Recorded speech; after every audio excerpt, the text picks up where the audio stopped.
네, 존경하는 국민 여러분, 김영주 국회부의장과 선배 동료 의원 여러분, 대한민국 민주화 산업 파요람 대한민국 지중해 도시 마산아포 국회의원 최영두입니다. 이태원 참사가 일어난 지 열 이틀째입니다. 꽃다운 젊음, 외국인들의 희생에 온 국민들이 크나큰 충격을 받았습니다. BTS, K-팝, K-컬처로 선망받던 문화대국에서 일어난 참사에 전 세계가 슬픔에 잠겼습니다. 충격과 슬픔은 왜 반복되는 것입니까? 304명이 희생된 세월호 참사 이후 사회적 참사 특별조사위원회가 3년 6개월간 수사, 감사, 조사를 9번이나 되풀이하고 해외 출장을 5번 다녀왔지만 온갖 음모론만으로 사회 갈등을 부추겼습니다. 세월호 이후 해상조난 사고는 오히려 2배가량 늘었습니다. 지난 6년간 그렇게 많은 비판과 문책, 구속 사태가 거듭되었는데 왜 나아지지 않았습니까? 이태원 참사 때 지난 정부가 국민연체 1조 5천억을 들여 구축한 재난안전통신망은 왜 작동하지 않았습니까?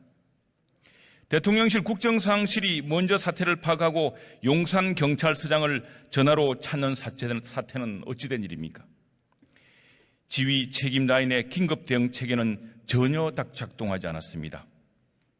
최근 국민 여론조사에서 세월호 참사 이후 안전제도 정비에 대해 70% 응답자가 그때와 비슷하거나 나빠졌다고 답했습니다.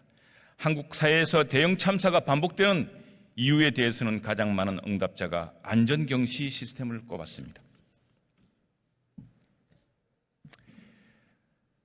저는 알카에다가 항공기 자살 테러로 미국의 심장부를 직격한 9.11 때 보스턴에 있었습니다.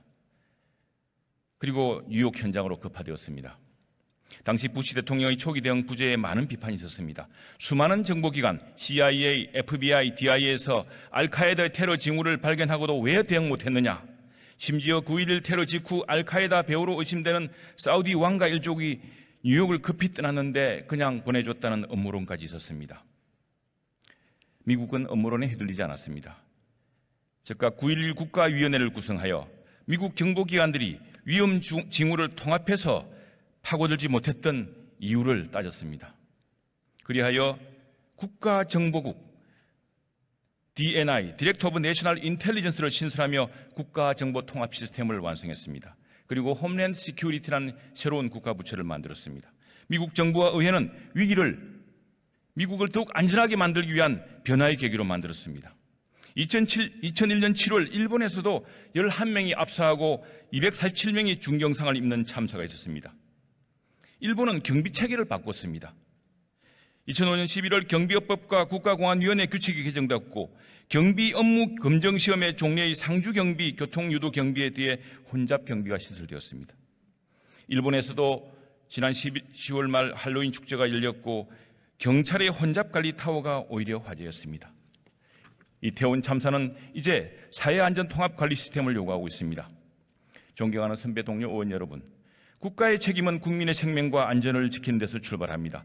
국가안보와 국민안전이란 책무 앞에 정부 여당은 무한 책임을 집니다. 사과 이상의 책임, 사퇴 이상의 책임이 있습니다. 역대 정부를 거치며 더욱 악화된 재난의 악순환 고리를 끊어야 하고 국가안보 시민안전의 기틀을 다시 세워야 합니다. 하지만 국가는 정부 여당이 단독으로 이끌어가는 것이 아닙니다. 국민의 생명과 안전을 지키는 데 여야가 있을 수 없습니다. 충격과 슬픔이 반복되지 않도록 위기에서 변화를 만들어낼 수 있도록 초당파적 노력이 필요합니다. 국가안보와 시민안전은 정쟁의 대상이 아닙니다. 안전 시스템의 철저한 점검과 근본적 재편으로 시민의 목숨과 안전을 지켜야 합니다. 다시 한번 머리 숙여 이태원 참사 희생자 여러분의 명복을 빕니다. 경청해 주셔서 감사합니다. 최형두 의원 수고하셨습니다.